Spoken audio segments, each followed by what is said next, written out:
हाँ, ये फोटोज आपको एग्जाम में ऐसे नहीं बनाने, ये जो मल्टीप्लेक्सर, ये तो सिर्फ आपको समझ। मेरी बात पे दोस्तों बहुत ज्यादा ध्यान दीजिएगा, बहुत ज्यादा ध्यान दीजिएगा। देखेंगे होता क्या है।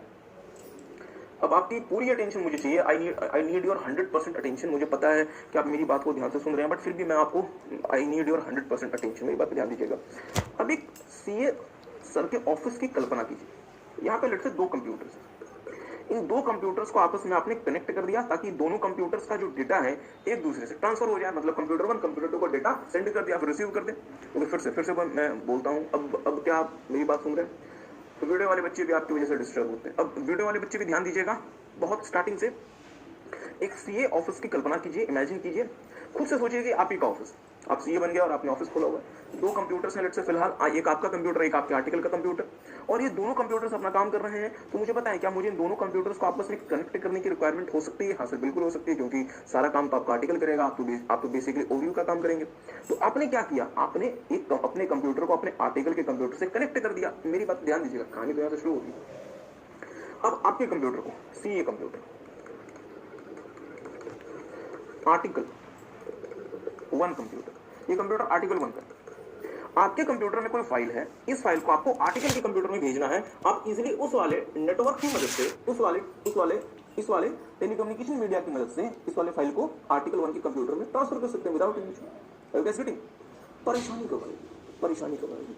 लेट्स से एक और आर्टिकल का कंप्यूटर आ गया, आपकी प्रैक्टिस बड़ी हो रही है, तो आपने एक और आर्टिकल को आपने ज्वाइन करा लिया, एक और आर्टिकल आपके पास आ गया। Now there are 3 articles, article 2, article 3, और कंप्यूटर नंबर 3 है, ये कंप्यूटर नंबर 4 है, और जो सीएसआर का जो कंप्यूटर है वो सबसे कनेक्टेड है।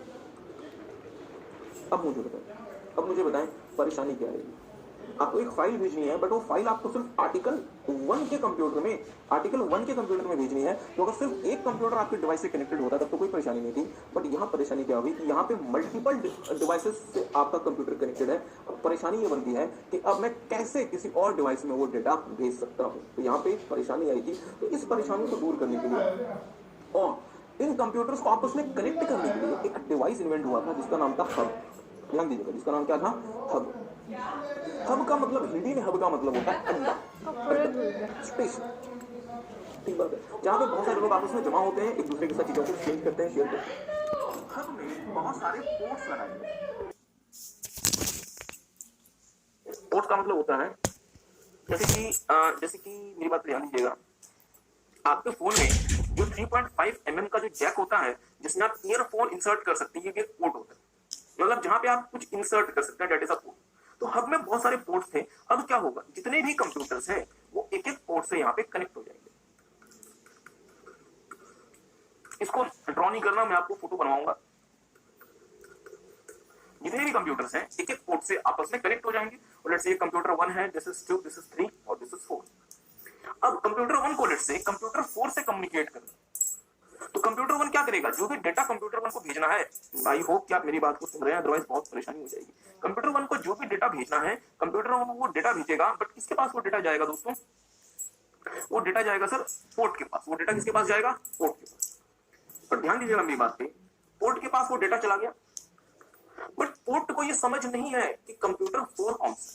आपकी इंटेंशन क्या थी कि हम कंप्यूटर 4 के पास ये डेटा भेजना चाहते हैं, बट जो हब है हमारा, उसको ये समझ नहीं है कि ये हमारा कंप्यूटर 4 कौन सा है। उसको सिर्फ इतना पता है कि हमारे पास 4 कंप्यूटर्स कनेक्टेड है, और उसको ये नहीं पता कि एग्जैक्टली कंप्यूटर 4 कौन सा। तो हब क्या करेगा, हब इस वाले डेटा को जो रिसीव हुआ है बाकी सारे कनेक्टेड कंप्यूटर्स के पास भेज देगा, ताकि एक के पास जो आप भेजना चाहते हैं, किसी के पास जो जाना था वो अपने अकॉर्डिंग से उसके पास पहुंच जाएगा। बट मेरा आपसे छोटा सा सवाल है, आप डेटा भेजना किसके पास चाहते थे? 4 के पास। क्या अननेसेसरली ये डेटा 2 और 3 के पास नहीं चला गया? चला गया। इसी तरीके से यदि 4 का भी कोई डेटा 1 के पास भेजा, जितने भी कंप्यूटर्स हैं एक एक पोर्ट से आपस में कनेक्ट हो जाएंगे। तो लेट्स से कंप्यूटर 1 है, दिस इज 2, दिस इज 3 और दिस इज 4। अब कंप्यूटर 1 को लेट्स से कंप्यूटर 4 से कम्युनिकेट करना, तो कंप्यूटर 1 क्या करेगा, जो भी डेटा कंप्यूटर 1 को भेजना है, आई होप कि आप मेरी बात को सुन रहे हैं, अदरवाइज बहुत परेशानी हो जाएगी। कंप्यूटर 1 को जो भी डेटा भेजना है, कंप्यूटर 1 वो डेटा भेजेगा, बट किसके पास वो डेटा जाएगा दोस्तों? वो डेटा जाएगा सर पोर्ट के पास। वो डेटा किसके पास जाएगा? पोर्ट के पास। पर ध्यान दीजिएगा मेरी बात पे, पोर्ट के पास वो डेटा चला गया, बट पोर्ट को ये समझ नहीं है कि कंप्यूटर 4 कौन सा। आपकी इंटेंशन क्या थी कि हम कंप्यूटर 4 के पास ये डेटा भेजना चाहते हैं, बट जो हब है हमारा, उसको ये समझ नहीं है कि ये हमारा कंप्यूटर 4 कौन सा है। उसको सिर्फ इतना पता है कि हमारे पास 4 कंप्यूटर्स कनेक्टेड है और उसको ये नहीं पता कि एग्जैक्टली कंप्यूटर 4 कौन सा है। तो हब क्या करेगा, हब इस वाले डेटा को जो रिसीव हुआ है बाकी सारे कनेक्टेड कंप्यूटर्स के पास भेज देगा, ताकि एक के पास जो आप भेजना चाहते हैं, किसी के पास तो जो जाना था वो अपने अकॉर्डिंगली उसके पास पहुंच जाएगा। बट मेरा आपसे छोटा सा सवाल है, आप डेटा भेजना किसके पास चाहते थे? 4 के पास। क्या अननेसेसरली ये डेटा 2 और 3 के पास नहीं चला गया? चला गया था। इसी तरीके से यदि 4 का भी कोई डेटा 1 के पास भेजना चाहेगा तो अननेसेसरली 2 और 3 को भी वो डेटा रिसीव होगा। इससे बहुत सारी परेशानी, पहला, इससे आपका ट्रैफिक मैनेजमेंट का काम बिगड़ जाएगा, मतलब आपको ज्यादा नेटवर्क ट्रैफिक का आपको सामना करना पड़ेगा। दूसरा, अननेसेसरली फाइल्स आपके पास जमा होती जाएंगी। क्या मेरी बात से एग्री करेंगे? Are you guys getting? Hub ने ये काम तो आसान से कर दिया कि वो डिवाइसेस को अलग अलग आपस में कनेक्ट कर पा रहा है, बट परेशानी क्या बनी कि हब को ये नहीं पता कि एक्चुअल इंटेंडेड डेस्टिनेशन कौन सा है, मतलब आप कहां पे वो डेटा भेजना चाहते हैं, एक्चुअल डेस्टिनेशन कौन सा है। Hub don't have the capacity to identify that actual destination you want to send the और ट्रांसफर द डेटा। और हिंदी में हब के पास वो क्षमता नहीं है जिससे आप एक्चुअल डेस्टिनेशन या जो आपकी इंटेंडेड डेस्टिनेशन है उसको आप आइडेंटिफाई कर सकें। मुझे बताएं, अगर आपका कंप्यूटर नंबर 1 है और वो भेजना किसके पास चाहता है डेटा को? 4 के पास। तो इंटेंडेड डेस्टिनेशन कौन सा है? 4। बट हब उसे लोकेट नहीं कर पा रहा, तो हब क्या करेगा, जैसे किसी पोर्ट में, ध्यान दीजिएगा ये जितनी भी जो चीजें, ये जो पॉइंट्स हैं, ये पोर्ट्स कहलाते हैं। ये क्या कहलाते हैं? पोर्ट्स। जैसे भी किसी पोर्ट में डेटा आएगा, हब सारे के सारे कनेक्टेड पोर्ट्स में वो डेटा ट्रांसफर कर देगा। आई होप कि आपको बात समझ आई होगी। बट मुझे बताएंगे, चले अगर मेरे ऑफिस में 4 कंप्यूटर हैं, दिख नहीं रहा ना? ओके, थोड़ा सा डार्क कर लेता हूं। लेट्स से मेरे ऑफिस में 4 कंप्यूटर हैं, there are 4 computers in my office, तो मैं काम चला सकता हूं कि चलो कोई बात नहीं, अननेसेसरली थोड़ा बहुत डेटा आ गया, कोई ज्यादा फर्क की बात नहीं है। बट मुझे बताएं, यदि मेरे पास 10 प्लस कंप्यूटर्स हैं या इससे ज्यादा कंप्यूटर्स हैं, तो क्या मेरे लिए परेशानी बन सकती है कि सर मुझे अननेसेसरली बहुत सारे कंप्यूटर्स का डेटा रिसीव करना पड़ रहा है? कोई कम्युनिकेट किससे करना चाहता है, डेटा मेरे पास आ गया। अब मुझे बात सोच के बताएं, व्हाट्सएप में पॉइंट टू पॉइंट तो बहुत सारे लोग एक दूसरे के साथ बात कर रहे हैं, मतलब मैं मतलब मिस्टर ए मिस्टर बी से व्हाट्सएप पे कुछ बातचीत कर रहे हैं, तो क्या दुनिया में जितने भी लोग व्हाट्सएप चला रहे हैं क्या हर किसी के पास वो मैसेज पहुंच जाए? नहीं सर, ऐसे तो फिर इंसान के लिए जीवन ही बहुत ज्यादा मुश्किल हो जाएगा। तो अगर आप मिस्टर बी को व्हाट्सएप पे कुछ भेज रहे हैं तो वो मैसेज क्या इंटेंडेड डेस्टिनेशन के पास पहुंचना चाहिए, हर किसी के पास पहुंच जाए? नहीं सर, वो मैसेज इंटेंडेड डेस्टिनेशन के पास पहुंचना चाहिए। और यहाँ पे इंटेंडेड डेस्टिनेशन कौन सा है? मिस्टर ए मिस्टर बी को वो डेटा। तो व्हाट्सएप क्या हर किसी को भेज दें? तो व्हाट्सएप सिर्फ और सिर्फ इंटेंडेड डेस्टिनेशन को वो डेटा भेजेगा, बट ये क्षमता हब के पास नहीं थी और वो सारे के सारे डिवाइसेस के पास वो डेटा भेज दिया करता था जो उस समय हब से कनेक्टेड थे। आई होप कि आपको ये बात समझ आई। क्या सर की परेशानी आ गई? हाँ सर, परेशानी तो आ गई। तो हब की जगह एक नया एक मैकेनिज्म इन्वेंट हुआ जिसका नाम था स्विच। उसका नाम क्या था? स्विच। ध्यान दीजिएगा, हब की जगह एक नया मैकेनिज्म इन्वेंट हुआ, it was known as switch. Switch के पास एक क्षमता थी कि स्विच हर एक डिवाइस का मैक एड्रेस, स्विच हर एक डिवाइस का मैक एड्रेस रीड कर सकता था और अपने पास स्टोर कर सकता था। सर जी हो क्या है? मेरी बात ध्यान दीजिएगा, मैक एड्रेस। मुझे बताएं, आप में से व्हीकल कौन कौन यूज करता है? चलिए, अच्छा अच्छी बात है, आप सारे लोग व्हीकल यूज करते हैं, बहुत अच्छी बात है। तो व्हीकल में आपको पता होगा दोस्तों कि आपके पास जो व्हीकल में इंजन होता है, उस इंजन का एक इंजन नंबर होता है और वो यूनिक होता है आपके व्हीकल के लिए, मतलब वो इंजन नंबर किसी और व्हीकल में नहीं लगा हो सकता। इस तरीके से आपके व्हीकल में जो चेचिस होता है, उस चेचिस का एक नंबर होता है और वो चेचिस नंबर आपके व्हीकल के लिए यूनिक होता है। मुझे बताया ना, पुलिस चोरी हुए गाड़ी का पता कैसे लगाती है? लेट्स से किसी ने किसी की गाड़ी चोरी कर ली और उसको बहुत ज्यादा मॉडिफाई कर दिया, बट स्टिल पुलिस उसका पता कैसे लगाती है? सर आप मॉडिफाई तो कर दोगे, बट क्या इंजन और चेचिस बदल दोगे? नहीं, इंजन और चेचिस बदल गया तो गाड़ी चलाने लगेगी। तो पुलिस क्या करती है? उस इंजन नंबर से और उस चेसिस नंबर से पता लगा सकती है कि ये व्हीकल कौन सा है। इसी तरीके से हर एक कंप्यूटर में, हर एक डिवाइस में एक मैक एड्रेस होता है, इसको मशीन एक्सेस कंट्रोल या मीडिया एक्सेस कंट्रोल एड्रेस भी बोलते हैं, और हर एक कंप्यूटर का ये यूनिक एड्रेस होता है। इसका मतलब ये हुआ सर, क्या कंप्यूटर नंबर 1 के पास भी मैक एड्रेस होगा? बिल्कुल होगा। कंप्यूटर नंबर 2 के पास भी मैक एड्रेस होगा? बिल्कुल होगा। बहुत अच्छा क्वेश्चन, आप एक सेकंड बस रुकिएगा। कंप्यूटर नंबर 3 के पास भी क्या मैक एड्रेस होगा? बिल्कुल होगा। और कंप्यूटर नंबर 4 के पास भी मैक एड्रेस होगा। इसका मतलब ये हुआ, मैं 1 मिनट में आपके पास आता हूं, इसका मतलब ये हुआ कि जैसे कंप्यूटर 1 कंप्यूटर 4 को कोई डेटा भेजेगा, उस डेटा के ऊपर एक हेडर होगा, ज्यादा टेक्निकल नहीं हो रहे, जिसमें कंप्यूटर 4 का मैक एड्रेस लिखा होगा। ध्यान दीजिएगा, इसमें कंप्यूटर 4 का मैक एड्रेस लिखा होगा और स्विच क्या करेगा? उस मैक एड्रेस को रीड करेगा, अपने यहां वेरीफाई करेगा कि हां सर ये कहां हमें भेजना है, कंप्यूटर 4 के पास, और उस मैसेज को सिर्फ किसके पास भेजेगा? कंप्यूटर नंबर 4 के पास। इसका मतलब ये हुआ कि कंप्यूटर 2 और कंप्यूटर 3 के पास वो डेटा नहीं पहुंचेगा। मेरा आपसे सवाल ये बनता है, क्या स्विच हमारे डेटा को हमारे इंटेंडेड लोकेशन में भेजने में मदद करता है, हाँ या ना? हाँ सर, क्योंकि वो क्या यूज करता है, मैक एड्रेस यूज करता है। चलिए एक बहुत अच्छा क्वेश्चन आया एक स्टूडेंट का, उन्होंने कहा सर फिर आईपी एड्रेस क्या होता है। बहुत अच्छा क्वेश्चन। तो फिर आईपी एड्रेस क्या होता है, फिर आईपी एड्रेस क्यों मतलब, आईपी एड्रेस यूज होता है डियर, और वो तभी इस्तेमाल होगा जब आपका डिवाइस इंटरनेट से कनेक्टेड है। आपका डिवाइस इंटरनेट से कनेक्टेड है, और यहाँ हम अपने डिवाइस को फिलहाल इंटरनेट से कनेक्ट नहीं कर रहे, हम तो एक इंटरनेट बना रहे हैं अपने सिस्टम में। जहां हमने सीए सर के ऑफिस में 4 कंप्यूटर्स को आपस में कनेक्ट करना है, तो क्या हम इंटरनेट में जा रहे हैं, इंटरनेट में जा रहे हैं, हम इंट्रानेट में जा रहे हैं। तो इंट्रानेट में आपके लिए थोड़ी सी परेशानी बढ़ जाती थी, इसलिए आपने स्विच इस्तेमाल करना शुरू किया, जो क्या यूज करने लगा, मैक एड्रेस यूज करने लगा। तो स्विच की मदद से आपका जो भी मैसेज होगा वो उसके इंटेंडेड डेस्टिनेशन में जा सकता है। आई होप कि आपको बात समझ आई होगी। तो चलिए एक काम कीजिएगा, एक बार मेरे साथ साथ इसको रीड कीजिएगा। देखेंगे इंटर नेटवर्क प्रोसेसर इन टेलीकम्युनिकेशन नेटवर्क्स। ओके देखेंगे इसमें इन शायद गलत आ रहा है, इसको ऐसे पढ़ेंगे। Telecommunication networks are interconnected by special purpose communication processors called inter network processors. Telecommunication network में स्पेशल पर्पस डिवाइसेस होते हैं, प्रोसेसर्स होते हैं, जिसका नाम होता है इंटर नेटवर्क प्रोसेसर्स, जिसमें कुल मिला के 6 चीजें होती हैं शायद। स्विच होता है, हब होता है, ब्रिज होता है, राउटर होता है, रिपीटर होता है और गेटवे होता है। चलिए तो हम आपके साथ सिर्फ अभी तक हमने 2 चीजें देखी, क्या क्या, स्विच देखा है और हब देखा है। तो पहले हम स्विच देख लेते हैं, इसके बाद फिर हम हब देखेंगे। देखिएगा, switch is a communication processor that makes connections between devices in network so that message can reach its intended destination. ध्यान दीजिएगा, स्विच क्या है, कम्युनिकेशन प्रोसेसर जो कि कनेक्शन करने में मदद करता है डिवाइसेस में, जो जिस भी नेटवर्क में डिवाइसेस हैं अलग अलग, उसको आपस में कनेक्ट करने में मदद करता है। और कनेक्ट करने में कैसे मदद करता है कि सर जो मैसेज है आपका वो उसके इंटेंडेड डेस्टिनेशन में जा सकता है। बट इंटेंडेड डेस्टिनेशन में मैसेज को भेजने के लिए स्विच जो एड्रेस यूज करता है वो एड्रेस क्या कहलाता है, MAC address. Switch uses MAC address to transfer data to the intended destination. Switch offers a dozen of ports for interconnection. Switch में dozens of ports होते हैं, बहुत सारे ports होते हैं, ताकि बहुत सारे डिवाइसेस को आपस में कनेक्ट किया जा सके। और आप बहुत सारे डिवाइसेस को आपस में कनेक्ट कर भी लें, फिर भी इसका एडवांटेज क्या है सबसे बड़ा, कि आप जिस भी डिवाइस में वो डेटा भेजना चाहते हैं वो उसका इंटेंडेड डेस्टिनेशन ही होगा, और वो जो मैसेज है वो जहां पे आप भेजना चाहते हैं वहीं पे वो मैसेज जाएगा। क्या मेरी बात समझ? तो अब होगा क्या, हम आपको थोड़ा सा टेक्निकली बताते हैं, बट इसको आपको परेशान नहीं होना। जैसे कंप्यूटर नंबर 1 को एक मैसेज भेजना है कंप्यूटर नंबर 4 के पास, यहाँ पे इसने वो मैसेज लिख दिया, और ये हेडर होगा, ये सारा का सारा इलेक्ट्रॉनिकली, ये आपको नहीं दिखाई पड़ेगा। इस हेडर में कंप्यूटर नंबर 4 का मैक एड्रेस होगा। ये मैसेज कहां पहुंचा, स्विच के पास।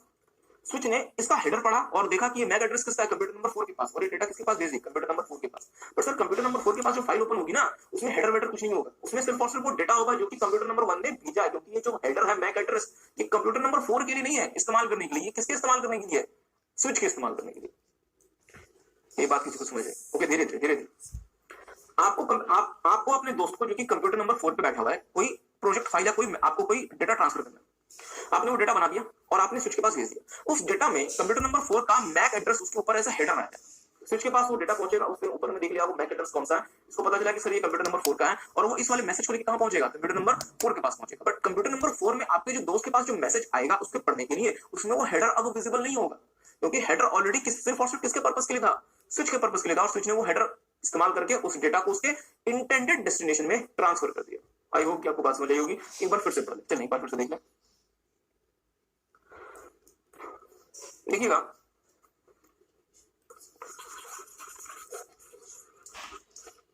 फिर से देखिएगा, Switch is a communication processor that makes connections between devices in a network so that a message can reach its intended destination. Switch uses MAC address to transfer data to the intended destination. Switch offers dozens of ports for interconnection.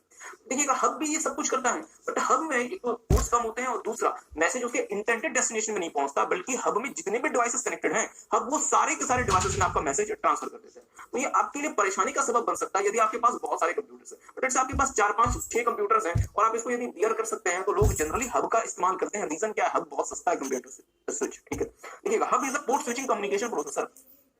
ऐसे simple सी बात है, hub is a communication processor which acts as a connection point for the devices connected in the network. Hub में क्या होता है कि जितने भी डिवाइसेस आपने कनेक्ट किए हुए हैं उनका ये कनेक्शन पॉइंट बनेगा। स्विच भी कनेक्शन पॉइंट बनता था। It consists of many ports, and as data arrives at a port, it sends data to all the other connected ports. It sends data to all the other connected ports. जैसे किसी भी port में data आएगा, hub क्या करेगा, जितने भी connected ports हैं हर किसी में वो डेटा भेज देगा। एक काम करेगा, आप लिखना चाहें तो ब्रैकेट में लिख सकते हैं, and not in the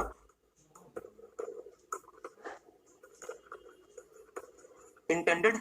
okay, चाहे तो आप लोग भी लिख सकते हैं, मैं थोड़ा सा अच्छे से देता हूं, क्योंकि एमसीक्यू पैटर्न की वजह से and not in the intended destination only and not in the intended destination only। मतलब ये हुआ कि सारे के सारे डिवाइसेस जो उस समय हब से कनेक्टेड है, वो फोटो बना लीजिएगा मेरे साथ।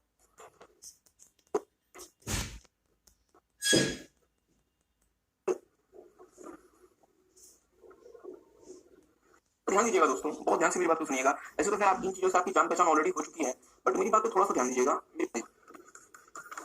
कंपनी का मार्केटिंग डिपार्टमेंट और कंपनी का परचेज डिपार्टमेंट, मुझे बताएं क्या इन तीनों को नेक्स्ट टॉपिक इज ब्रिज। इसका मतलब ये हुआ तो प्रोडक्शन डिपार्टमेंट आपस में कनेक्टेड है, प्रोडक्शन डिपार्टमेंट आपस में कनेक्टेड है, मार्केटिंग डिपार्टमेंट आपस में कनेक्टेड है, एचआर डिपार्टमेंट आपस में कनेक्टेड है और परचेज डिपार्टमेंट आपस में कनेक्टेड है। ध्यान दीजिएगा, पर ये चारों आपस में कनेक्टेड नहीं है सर। मतलब प्रोडक्शन इंडिविजुअली आपस में individually within itself connected है, marketing within itself connected है, purchase within itself connected है और HR within itself connected है। परंतु क्या मुझे इन चारों को भी आपस में कनेक्ट करना पड़ेगा? ध्यान दीजिए, हाँ सर, क्योंकि प्रोडक्शन को परचेज से भी काम पड़ेगा, मार्केटिंग से भी और एचआर से भी, तो ये चारों भी तो आपस में कनेक्ट होने चाहिए। तो इसके लिए एक नया मैकेनिज्म बना, ध्यान दीजिएगा, जो इन चारों के बीच में एक पुल का काम करेगा, ब्रिज का काम करेगा। तो एक नया कम्युनिकेशन प्रोसेसर आया, it is known as bridge. और ये लैन इंग्लिश स्पोर्ट से कनेक्टेड है, ये इससे कनेक्टेड है, ये इससे कनेक्टेड है और ये इससे कनेक्टेड है।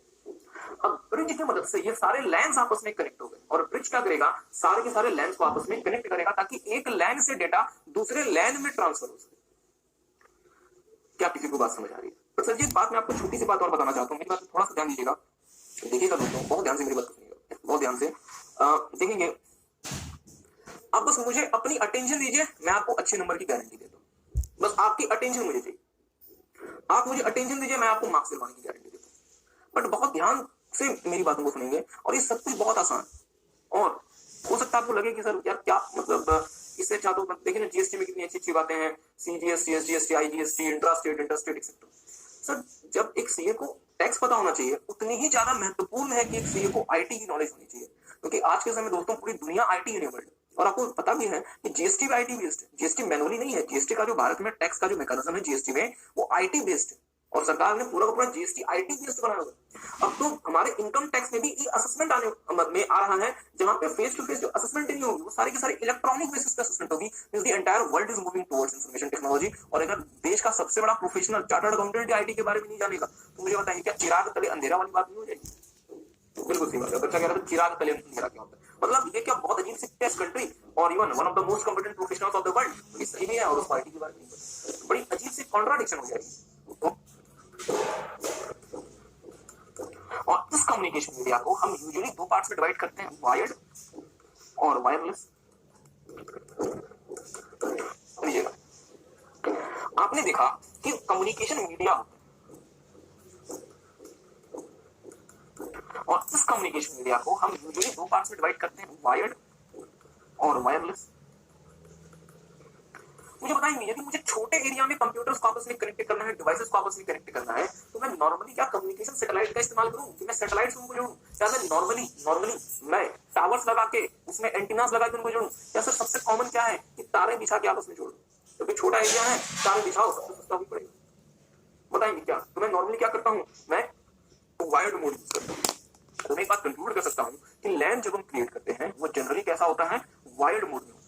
लैन जब हम क्रिएट करते हैं उसमें टेलीकम्युनिकेशन मीडिया जनरली किस मोड में होता है, वायर्ड मोड में होता है। और वायर्ड मोड कौन सा है, हमारे पास क्या क्या है, ट्विस्टेड पेयर। बहुत ध्यान से मेरी बात, पहला वायर्ड मोड कौन सा हो सकता है, ट्विस्टेड पेयर। दूसरा क्या हो सकता है, कोएक्सियल केबल। और तीसरा हो सकता है दोस्तों फाइबर ऑप्टिक्स। बहुत अच्छा, तीसरा क्या हो सकता है, फाइबर ऑप्टिक्स। अब मेरी बात पे थोड़ा सा और ध्यान दीजिएगा। ओके, बच्चा कह रहा है कि सर आप ही की बात को ध्यान देते हैं, बहुत खुशी की बात है, ध्यान दीजिएगा। लेट्स से ये कंप्यूटर है हमारा और ये हमारा कंप्यूटर। हमने आपको चैप्टर नंबर 2 में बताया था कि कंप्यूटर को कुछ नहीं पता होता ABCD EFGH क्या होता है, उसको कुछ नहीं समझ आता, उसको सिर्फ एक ही समझ आती है और वो क्या है, बाइनरी। और बाइनरी में सिर्फ दो एक जो करंट है वो 0 के फॉर्म में रिप्रेजेंट होता है, दूसरा करंट 1 के फॉर्म में रिप्रेजेंट होता है। मतलब जो लोअर लेवल ऑफ करंट है वो 0 के फॉर्म में रिप्रेजेंट हो गया और जो लोअर लेवल के मुकाबले थोड़ा सा अपर लेवल है वो 1 के फॉर्म में रिप्रेजेंट हो गया। एग्री करते हैं? जैसे सर एक बात मेरी बात ध्यान दीजिएगा। लेट्स से 0 जो हमारा करंट है, हमने कहा 0.001 वोल्ट का जो करंट है उसे 0 माना जाएगा, मतलब इंटीग्रेटेड सर्किट हमारा ऑफ मोड में है। और 0.00 4 वोल्ट का जो करंट होगा वो अप मोड में माना जाएगा, मतलब ऑन माना जाएगा। एक बात है, अगली बात पे थोड़ा अगेन ध्यान दीजिएगा। लेट्स से कंप्यूटर 1 को कंप्यूटर 2 के पास ए भेजना है, कैरेक्टर ए भेजना। एक बात, ए जो है वो 8 बिट से मिलकर बना होगा, क्योंकि आपको आपने जब बटन में देखा जो बाइट होता है, जो कैरेक्टर होता है वो 8 बिट से मिलकर बना होता है। जैसे ए बना हुआ है 0100 0110। तो कंप्यूटर 1 में जो ए रिप्रेजेंट होगा वो ये 8 बाइनरी के फॉर्म में रिप्रेजेंट होगा। तो बच्चा पूछ रहा सर क्या ये जरूरी है इतनी? नहीं, हम आपको बहुत ज्यादा डिटेल में लिख नहीं जा रहे हैं, हम आपको सिर्फ और सिर्फ एक कांसेप्ट समझाना चाहते हैं, नॉइज का। आपको एक कांसेप्ट समझाना चाहते हैं नॉइज का। There is something called noise, there is something called electronic interference. तो हम आपको वो कांसेप्ट समझाना चाहते हैं, इसलिए बात थोड़ी सी बताना जरूरी है। मेरी बात ध्यान दीजिएगा। कंप्यूटर 1 ने कंप्यूटर 2 के पास ए भेजना है, तो पहला जो इंटीग्रेटेड सर्किट उसमें कितना वोल्ट होना चाहिए? सर 0.0, 0.001, दूसरे में 0.004, तीसरे में 111, इसमें 0.04, 0.04 और इसमें 0.0। एग्री करते हैं? एग्री करते हैं? मुझे बताएं, यदि ये ट्विस्टेड पेयर केबल है जो कि बहुत ज्यादा रिलायबल नहीं होती और डेटा मूव करते करते करंट या वेव अपना स्ट्रेंथ लूज कर जाता है, वीक हो जाता है, मैं मानता हूँ ये चीजें थोड़ी सी टेक्निकल आपको समझना तो करनी पड़ेगी। कंप्यूटर 1 से कंप्यूटर 2 में जाते जाते जो ट्विस्टेड पेयर है इसमें केबल, इसमें जो वेव है आपका या इसमें जो मतलब करंट है वो थोड़ा सा लूज हो जाता है, और ये जो हमारा पॉइंट है ये वाला, ये 1 है ना,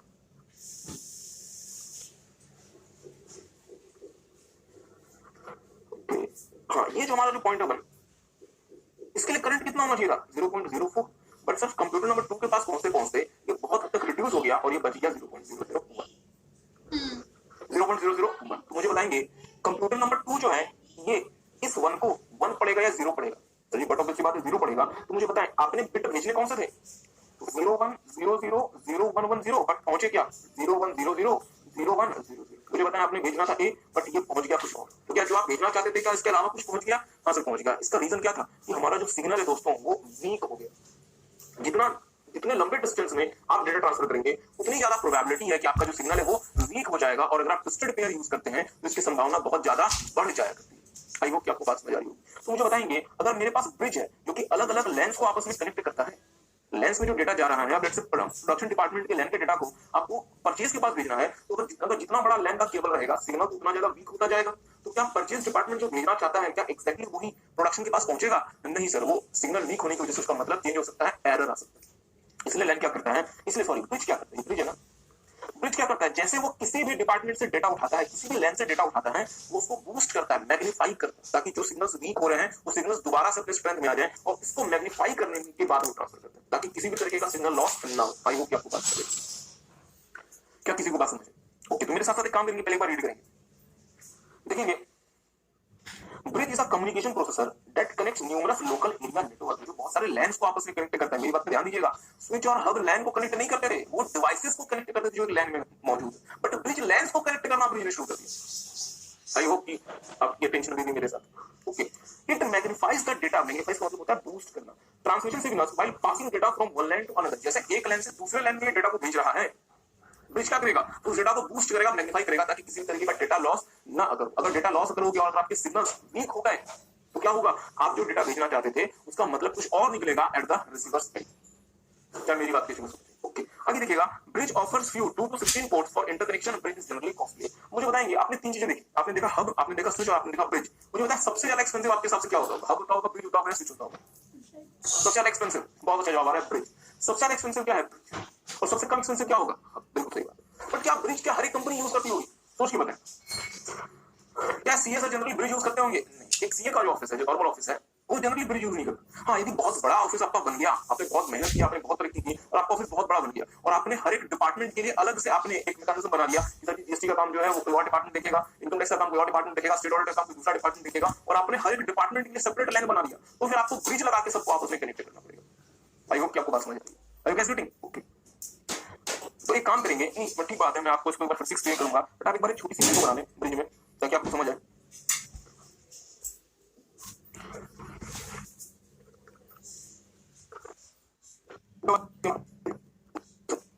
आप लोग नोट कर लें, देन हम आपसे इसी में इसको हम आपके साथ थोड़ा सा डिस्कस करेंगे।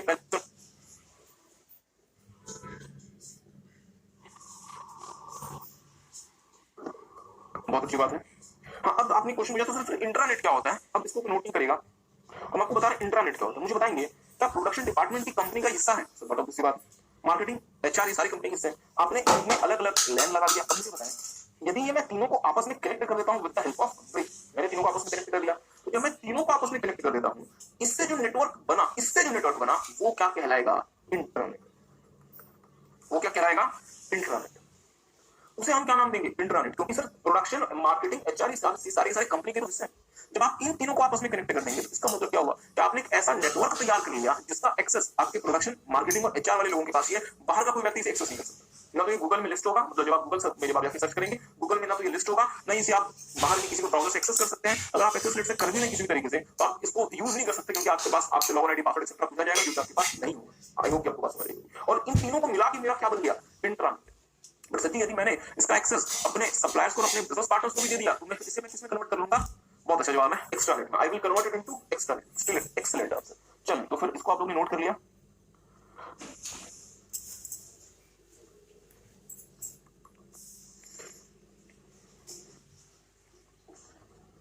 मुझे बताएंगे, सेंडर ने डेटा भेजा और रिसीवर इस डेटा को रिसीव करेगा। क्या सेंडर जो डेटा भेजना चाह रहा है एग्जैक्टली वही डेटा रिसीवर के डिस्प्ले में ओपन होना चाहिए? क्योंकि सर डेटा तो बाइनरी के फॉर्म में जा रहा है, और सेंडर का जो कंप्यूटर है वो बाइनरी भेजेगा, और रिसीवर का जो कंप्यूटर है उस बाइनरी को किसमें कन्वर्ट करेगा? नेचुरल लैंग्वेज में, और फिर स्क्रीन में डिस्प्ले करेगा। कैसा होना चाहिए?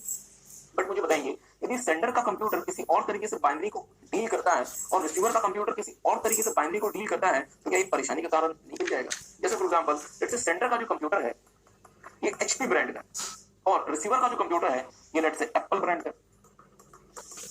ठीक बात है। और एचपी में जो बाइनरी है एक ही, लेट्स से वो है 01001010, एक ही बाइनरी एचपी में। बट एप्पल में जो एक ही जो बाइनरी है वो है 01000011, ये एप्पल में एक ही बाइनरी।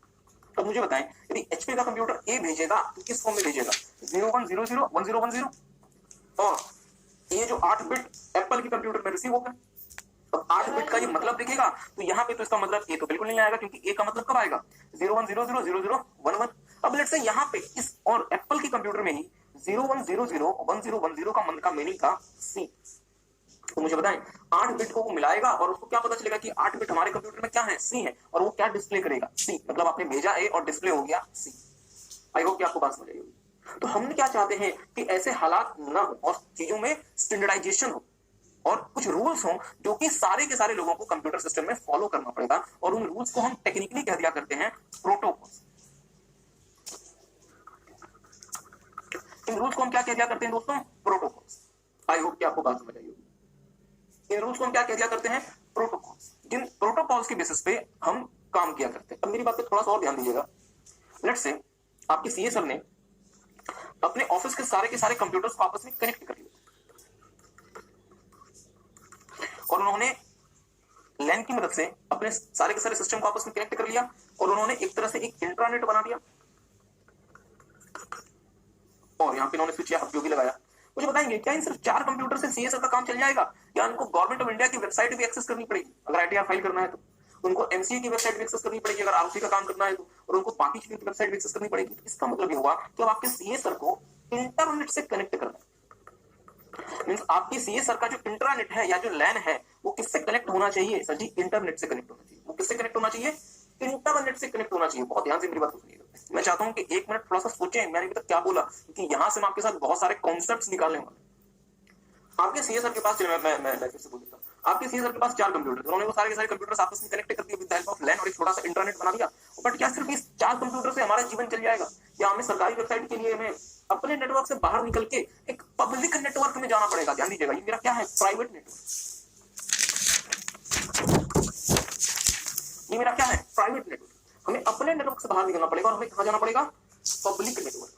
क्यों? क्योंकि सर जी, जो गवर्नमेंट ऑफ इंडिया का जो सर्वर है वो आपके प्राइवेट नेटवर्क में सरकार ने नहीं लगवा दिया। सर आप बहुत बड़े सीएम, तो एक काम करो, सरकार का जितने भी सर्वर है वो आपके ऑफिस में हम इंस्टॉल करवा देते। ऐसा नहीं है। उसके लिए आपको अपने नेटवर्क से बाहर मूव करना पड़ेगा। You have to move towards the public network और internet to access those servers. मैं बहुत ज्यादा टेक्निकल तो नहीं हो गया ना? क्योंकि बच्चा कह रहा है कि सर इसके अलावा हमारे पास ऑप्शन भी है। नहीं, ऐसी बात नहीं है। मैं आपको देखिए, मैं आपको कभी बोर नहीं करना चाहता। I don't want to make you guys कि सर जी पता नहीं अजीब सा सिलेबस नहीं, it's a very practical syllabus, और आप ये चीजें अपने ऑफिस में देखते हैं। समझ लीजिए, देखिए ऐसी ऐसी बातें ओपनली कृपया ना बोले। ओके ओके ओके, इन चीजों में नहीं जाते, ध्यान दीजिएगा। तो अब मुझे बस सोच के बताएंगे, मुझे बस सोच के बताएंगे। जैसे मैं अपने प्राइवेट नेटवर्क को पब्लिक नेटवर्क से कनेक्ट करना चाहता हूँ, बहुत ध्यान से मेरी बात को सुनिएगा।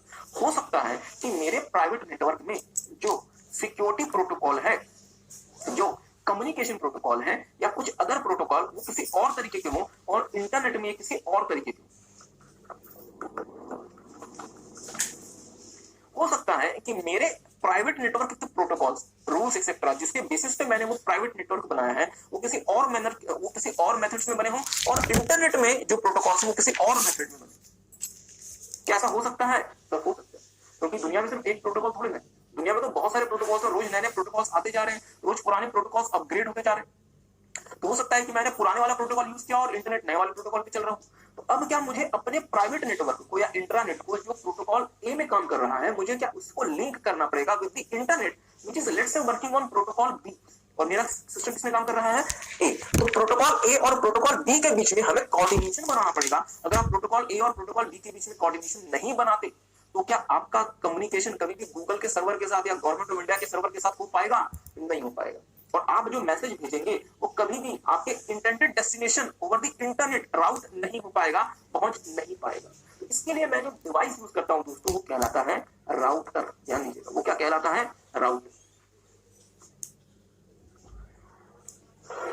उस डिवाइस को हम क्या नाम देंगे?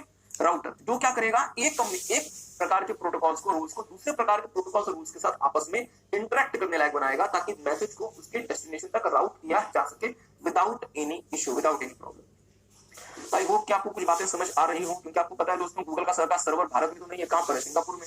भारत सरकार के प्रोटोकॉल्स कुछ अलग हो सकते हैं, सिंगापुर की गवर्नमेंट के अलग हो सकते हैं, यूएस की गवर्नमेंट के अलग हो सकते हैं। तो अब तीनों को क्या आपस में इंटरेक्ट करना पड़ेगा? मतलब ये हुआ ना कि बहुत सारे राउटर इस्तेमाल हो रहे होंगे। बहुत सही बात।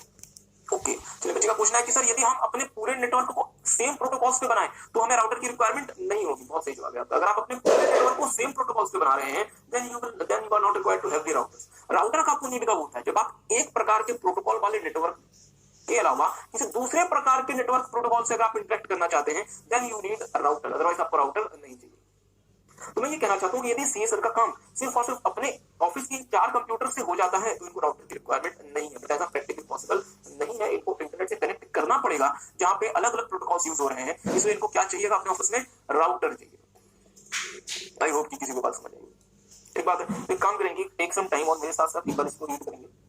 हाँ, ये फोटो हम आपको बनवा देंगे।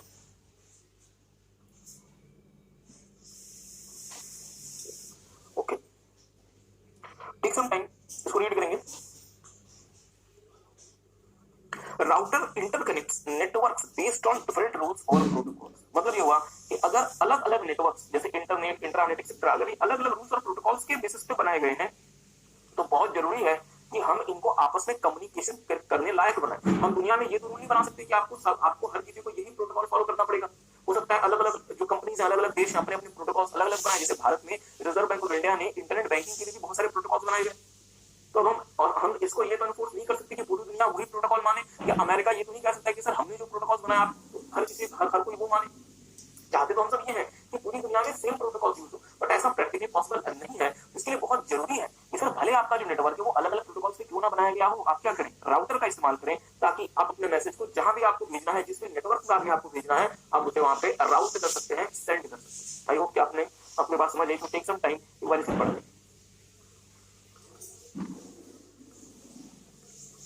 टेक सम टाइम, एक बार इसे पढ़ लें और एक फोटो हम आपको देंगे बनाने के लिए, वो फोटो बना लें।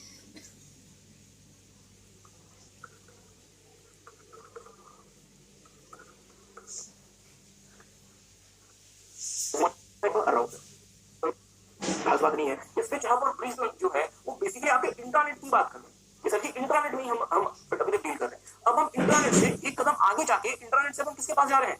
इंटरनेट के पास जा रहे हैं। तो सर हमारा इंटरनेट हो सकता है किसी और मैकेनिज्म पे काम करता हो और इंटरनेट किसी दूसरे मैकेनिज्म पे काम करता हो, इसलिए इन दोनों में भी तो हमें आपस में सामंजस्य स्थापित करना पड़ेगा, हमें इक्विलिब्रियम लेकर आना पड़ेगा। इसके लिए हम क्या यूज करेंगे? राउटर का इस्तेमाल करेंगे।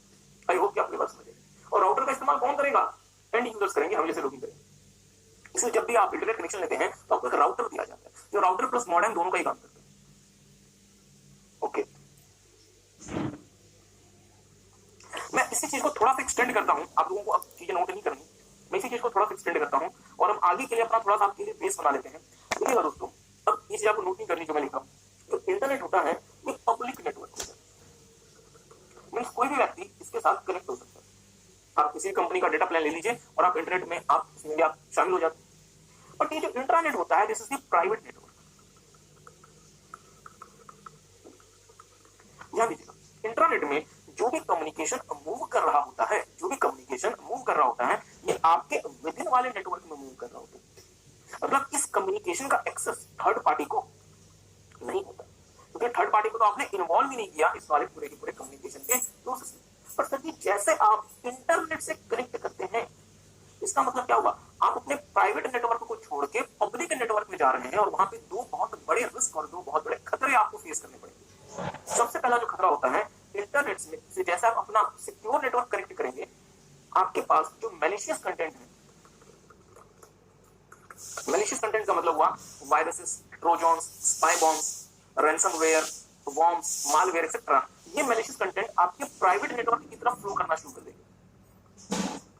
ध्यान दीजिए, ये मैलिशियस कंटेंट्स आपके प्राइवेट नेटवर्क की तरफ मूव करना शुरू कर देंगे और आपके प्राइवेट नेटवर्क में एंटर करना चाहिए और आपके कंप्यूटर सिस्टम में आ जाना चाहिए, क्योंकि इनको प्रोग्राम ही इस तरीके से किया जाता है। बस एक बेसिक सी बात हमको बता रहे हैं। और दूसरा एक बहुत बड़ा खतरा ये होता है दोस्तों कि जैसे आप पब्लिक नेटवर्क से कुछ ट्रांसफर करते हैं, यहाँ पे कुछ लोग बैठे होते हैं जो कहलाते हैं हैकर्स या फिर क्रैकर्स। उनका काम होता है कि आपके द्वारा भेजी जाने वाली बाइनरीज को हैक करना और उसको रीड करना ताकि आपका नुकसान हो जाए थोड़ा बहुत या इनका थोड़ा बहुत फायदा हो जाए। क्या मेरी बात किसी को समझे? तो इसलिए इसलिए इसलिए ये राउटर की बात ये नहीं है।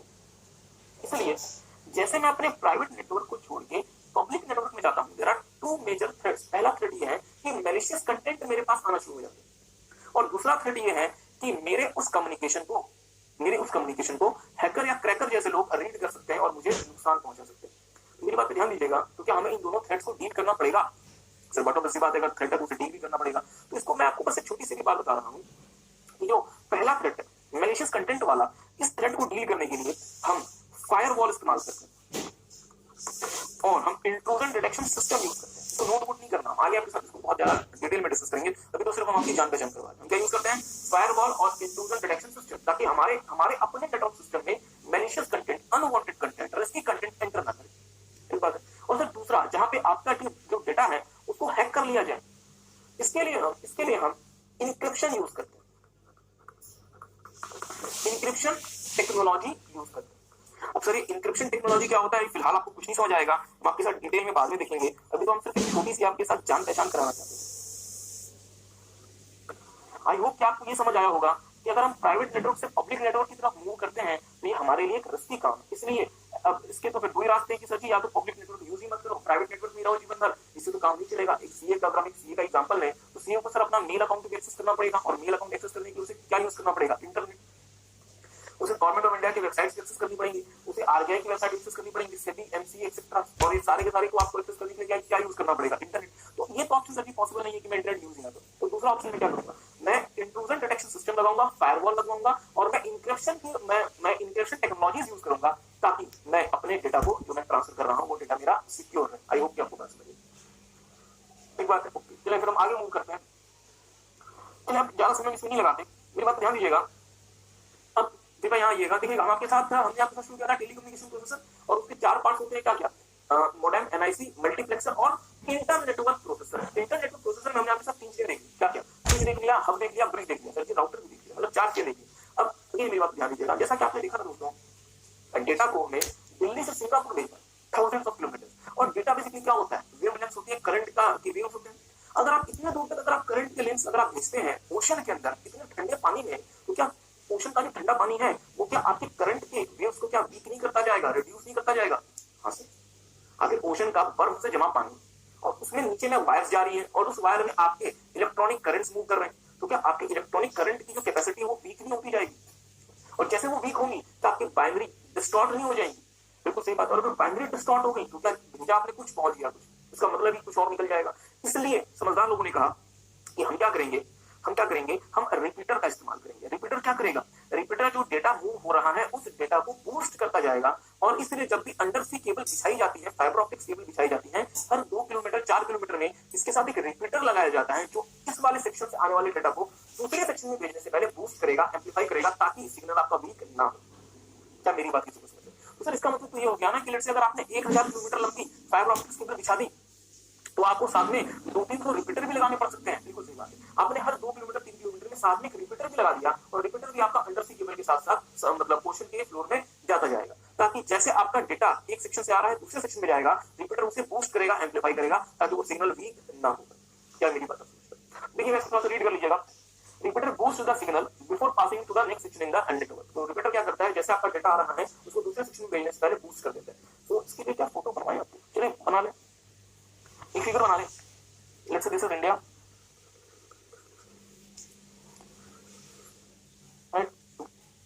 चैनल तो जैसे इस रिपीटर के ये रिपीटर फिर से इसे बूस्ट करेगा, फिर आगे भेजेगा, फिर से डेटा वीक हो। रीजन का काम ये है कि जैसे लेट्स से इस टेली कम्युनिकेशन चैनल के साथ साथ दोस्तों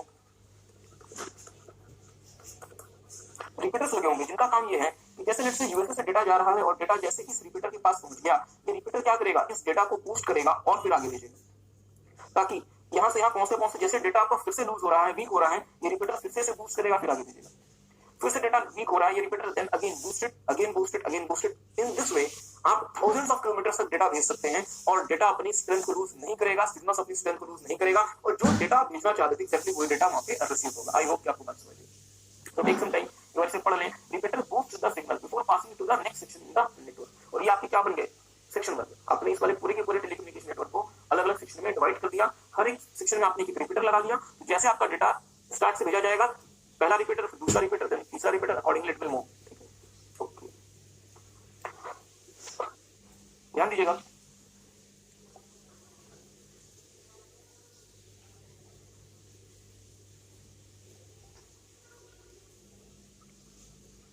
तो आई होप कि आपको ये रिपीटर समझ आया। अब हम एक बहुत इंपॉर्टेंट एरिया की तरफ मूव कर रहे हैं जिसका नाम है गेटवे। देखिए दोस्तों, आपने चैप्टर नंबर 2 में पढ़ा था कंप्यूटर आर्किटेक्चर। कंप्यूटर आर्किटेक्चर क्या होता था? कंप्यूटर को के हार्डवेयर को, सॉफ्टवेयर को, मतलब हार्डवेयर के लेआउट को बनाना कि कौन सा हार्डवेयर कहां हम रखेंगे एक्सेट्रा, तो इस कंप्यूटर को डिजाइन करना कंप्यूटर आर्किटेक्चर कहलाता है। इसी तरीके से नेटवर्क को डिजाइन करना नेटवर्क आर्किटेक्चर कहलाता है।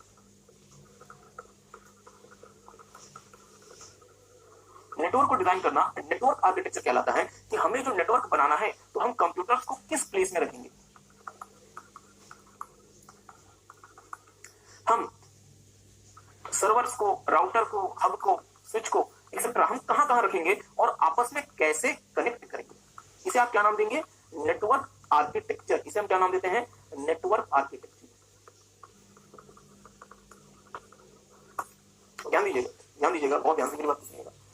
हो सकता है कि जियो ने, रिलायंस जियो ने नेटवर्क आर्किटेक्चर टाइप ए का बनाया, और हो सकता है कि एयरटेल ने नेटवर्क आर्किटेक्चर टाइप बी का बनाया। तो थोड़ा सा मेरी बात पर ध्यान दीजिएगा, ध्यान दीजिएगा। एक चीज कहलाती है टोपोलॉजी। टोपोलॉजी बेसिकली बताता है कि आपने नेटवर्क में डिवाइसेस को किस तरीके से प्लेस किया है, एस्टेब्लिश किया। जैसे आपने नेटवर्क जो क्रिएट किया उसमें आपने डिवाइसेस को किस शेप में लगाया। लेट्स से मैं डिवाइसेस को, मैं अगर लेट्स से डिवाइसेस को इस फॉर्म में लगाता हूं, मेरे पास 4 डिवाइसेस हैं, मैंने इनको इस तरीके से कनेक्ट कर दिया और हर डिवाइस दूसरे डिवाइस के साथ कम्युनिकेट करेगा। डिवाइस 1 2 3 4। मैं अगर इस शेप में बनाता हूं तो ये कहलाती है रिंग टोपोलॉजी। हम आपके साथ आगे देखेंगे ये क्या कहलाती है, रिंग टोपोलॉजी। इस टोपोलॉजी का एक एडवांटेज ये होता है कि यहाँ पे कम वायर इस्तेमाल होता है, बट डिसएडवांटेज क्या होता है कि कंप्यूटर नंबर 1 सिर्फ और सिर्फ 3 और 2 के साथ कम्युनिकेट कर सकता है, कंप्यूटर नंबर 1 4 के साथ डायरेक्टली कम्युनिकेट नहीं कर सकता। सर ये तो परेशानी वाली बात है। चलिए अगर परेशानी वाली बात है तो कोई और टोपोलॉजी देख लें। हो सकता है कि जो एयरटेल है वो इसने ऐसे टोपोलॉजी, उसने कुछ इस तरीके से अपने डिवाइसेस को कनेक्ट किया जहां पे हर डिवाइस दूसरे डिवाइस के साथ कनेक्टेड है, जहां पे हर डिवाइस दूसरे डिवाइस के साथ, हर डिवाइस दूसरे डिवाइस के साथ लिंक्ड है। ऐसे टोपोलॉजी को हम नाम देते हैं दोस्तों मैश टोपोलॉजी, जहां पे हर डिवाइस दूसरे डिवाइस के साथ कनेक्टेड। इसमें क्या नाम देंगे, मैश टोपोलॉजी। ध्यान दीजिएगा, इसमें क्या नाम देंगे, मैश टोपोलॉजी। इसका मतलब क्या होगा, एयरटेल जियो का जो नेटवर्क आर्किटेक्चर है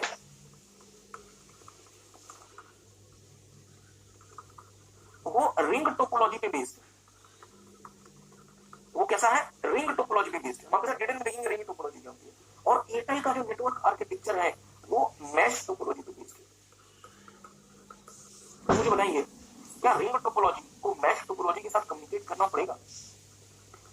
एयरटेल का यूजर जियो वाले अपने दोस्त को फोन करे और जियो का यूजर एयरटेल वाले अपने दोस्त को फोन कर सकता है, कर सकता है। अगर आपको ये देखना है तो इसका मतलब क्या हुआ, एयरटेल जो किसी और नेटवर्क आर्किटेक्चर पे है और जियो जो किसी और नेटवर्क आर्किटेक्चर पे है, प्रोटोकॉल की बात नहीं कर रहे, प्लीज कंफ्यूज नहीं होइएगा।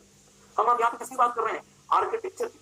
आर्किटेक्चर का मतलब होता है कि आपने नेटवर्क को बनाया कैसे, प्रोटोकॉल का मतलब होता है कि आपने नेटवर्क बना दिया, उसे चलाने के लिए आप रूल कौन सा इस्तेमाल करते हैं। ध्यान दीजिएगा, एक होता है गाड़ी बनाना, बनाया कैसे, प्रोटोकॉल बात नहीं कर रहे, प्लीज कंफ्यूज नहीं होइएगा। हम अब यहाँ पे किसकी बात कर रहे हैं, आर्किटेक्चर की। आर्किटेक्चर का मतलब होता है कि आपने नेटवर्क को बनाया कैसे।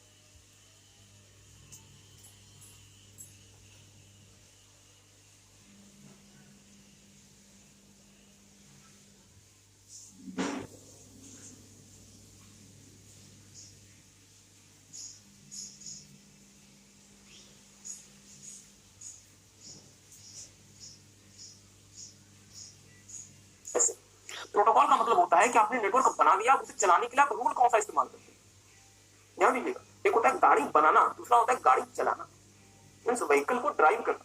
तो आप व्हीकल को बना कैसे रहे हैं, दैट इज आर्किटेक्चर। तो अगर एयरटेल ने और जियो ने अलग अलग तरीके से अपने अपने नेटवर्क को आर्किटेक्ट किया है, उसका आर्किटेक्चर अलग अलग है, तो क्या दोनों को भी आपस में लिंक करना पड़ेगा। सर यदि प्रोटोकॉल अलग अलग होते हैं तो इसको हम कैसे लिंक करते हैं, सारे बच्चे बताएंगे। बहुत अच्छा, राउटर की मदद से। बट यदि आर्किटेक्चर ही अलग अलग हो जाए तो इसको लिंक करने के लिए दोस्तों गेटवे का इस्तेमाल करते हैं। इसको हम कैसे लिंक करते हैं, थ्रू गेटवे। क्या मेरी बात समझ पाए, गेटवे क्या होता है, तो एक काम करेंगे, एक बार इसे रीड करेंगे। What is gateway. Gateway is a inter network processor. ध्यान दीजिएगा, इंटर नेटवर्क प्रोसेसर, आपको पता है इंटर नेटवर्क प्रोसेसर में गेटवे के अलावा 5 चीजें और आती हैं। क्या क्या 5 चीजें और आती हैं, क्या क्या इंटर नेटवर्क प्रोसेसर में गेटवे के अलावा 5 चीजें और आती हैं। क्या क्या, मॉडेम नहीं आता, मॉडेम टेली कम्युनिकेशन प्रोसेसर में आता है। ये भगवान, इंटर नेटवर्क प्रोसेसर में गेटवे के अलावा 5 चीजें और आती है। मेरा सवाल है क्या, बहुत अच्छा, स्विच बहुत अच्छा, ब्रिज बहुत अच्छा, वेरी गुड, राउटर एक्सीलेंट और रिपीटर बहुत अच्छा। इसके अलावा इंटर नेटवर्क प्रोसेसर में क्या आता है, गेटवे। पर सच्ची इंटर नेटवर्क प्रोसेसर किसका पार्ट है, टेलीकम्युनिकेशन प्रोसेसर का। पर टेलीकम्युनिकेशन प्रोसेसर में इंटर नेटवर्क प्रोसेसर के अलावा 3 चीजें और आती है। क्या क्या, मॉडेम, एनआईसी और मल्टीप्लेक्सर। बहुत अच्छा, ओके, ध्यान देंगे सारे बच्चे। Gateway is the inter network processor that connects network, जो कनेक्ट करता है नेटवर्क को, that uses different communication architecture so that they can communicate with each other. इसका मतलब क्या हुआ, अगर आपने अलग अलग नेटवर्क अलग अलग कम्युनिकेशन आर्किटेक्चर के बेसिस पे बना लिया तो इनको आपस में लिंक करने के लिए आपको गेटवे चाहिए। पर सच्ची अगर अलग अलग प्रोटोकॉल पे आप काम कर रहे हैं तो आपको आपस में कनेक्ट करने के लिए राउटर चाहिए। बहुत अच्छा, सो टेक सम टाइम, इसकी हम कोई इमेज बनवाएंगे, फोटो बनवाएंगे। उसके पहले मैं चाहता हूं कि आप सारे बच्चे एक बार इस फोटो को ध्यान से देखें।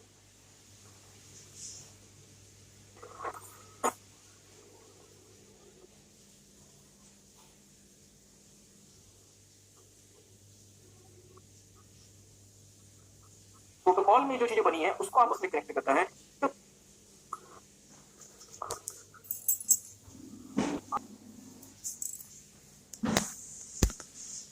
तो क्या था, टेलीकम्युनिकेशन प्रोसेसर। और यहाँ पे आपने देखा था कि सर 100 कहलाती है एनआईसी।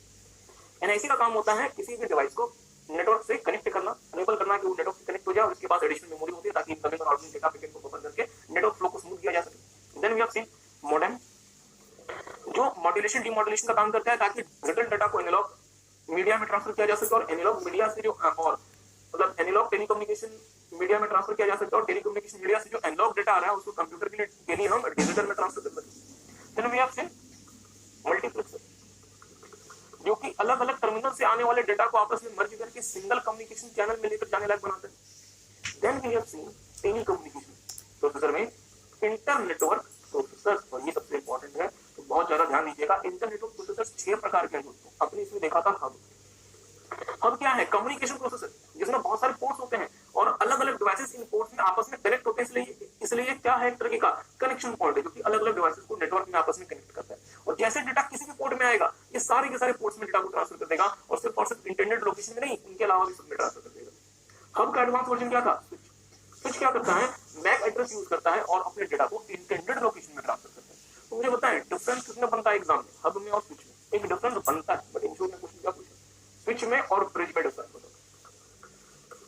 अपरेंटली हब और स्विच में डिफरेंस बनता है, स्विच और ब्रिज में डिफरेंस अपरेंटली तो नहीं बनता, बट वो इंश्योर किया जो आपको सरप्राइज ना करे। इसलिए ऐसे क्वेश्चन पूछा कि साहब स्विच और ब्रिज में डिफरेंस बताओ, अब देखते हैं कि आपको कितना पता है। ये काम करेंगे, मेरे साथ साथ रीड करेंगे स्विच और ब्रिज का डिफरेंस।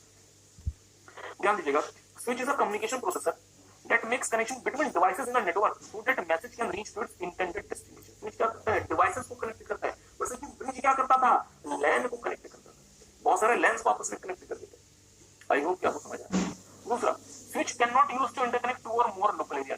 स्विच से आप लैन को कनेक्ट नहीं कर सकते। आप देखेंगे स्विच और ब्रिज में डिफरेंस पूछा तो मुझे कुछ तो चाहिए ना लिखने के लिए, तो मैं क्या लिखूंगा कि सर जी स्विच जो है वो लैन को कनेक्ट नहीं करता, और मैं ब्रिज में क्या लिखूंगा कि जो ब्रिज है वो लैन को ही कनेक्ट करता है।